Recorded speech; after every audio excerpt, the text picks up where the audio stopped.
before the first man ever breathed, before the Garden of Eden, before light pierced the darkness, there was a war, not on earth as we know it, but a war so catastrophic that an entire world was erased, and the only place it was hidden was between two verses in the book of Genesis. In the beginning, God created the heavens and the earth. That's verse 1. Then suddenly, verse 2, the earth was formless and void, and darkness covered the deep. But here's the mystery.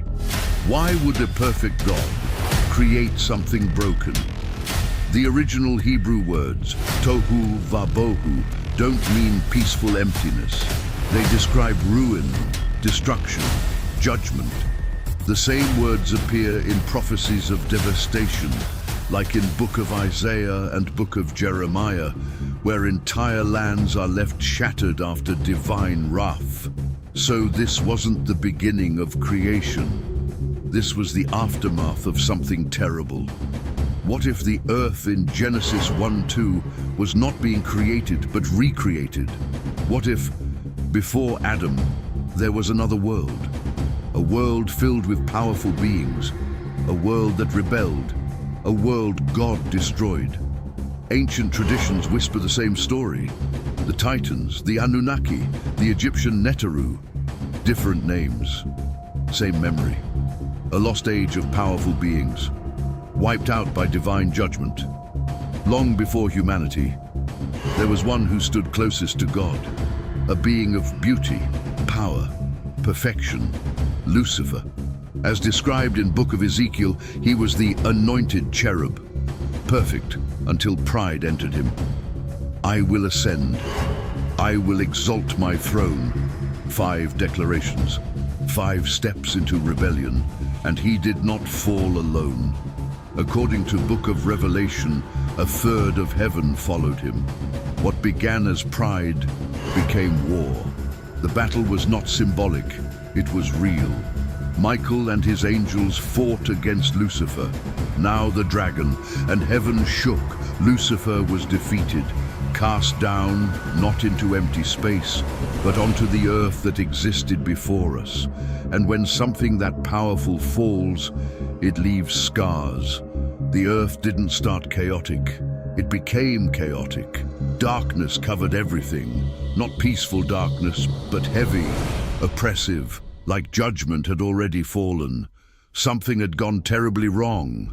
And Genesis does not begin with creation, it begins with restoration. Then came humanity, Adam, a fresh start, a new creation in God's image.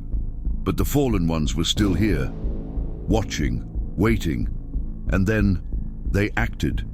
Genesis 6 reveals the moment everything changed. The sons of God saw the daughters of men. These were not humans, these were angels. And they crossed a boundary that was never meant to be crossed. 200 fallen angels descended, led by beings remembered in ancient texts.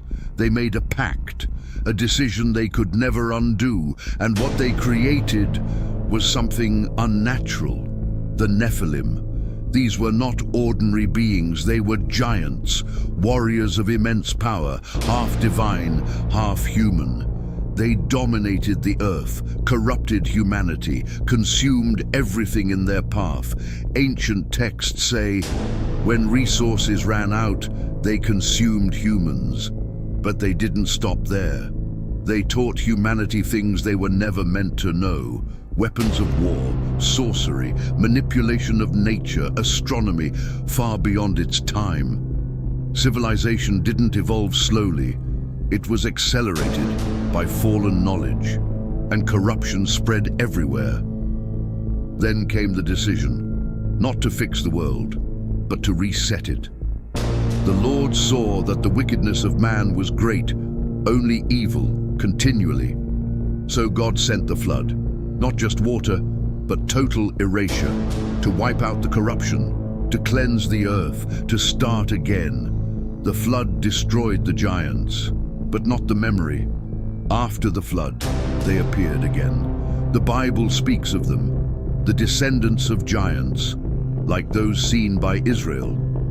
And one name still echoes through history: Goliath. Across the world, structures exist that defy explanation.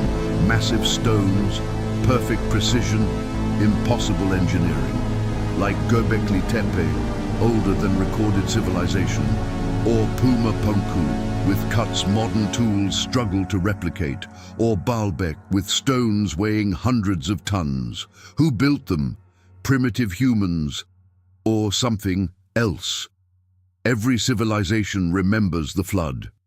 From the Epic of Gilgamesh, to ancient Hindu stories, to Greek legends, same pattern: corruption, judgment, flood, survivors.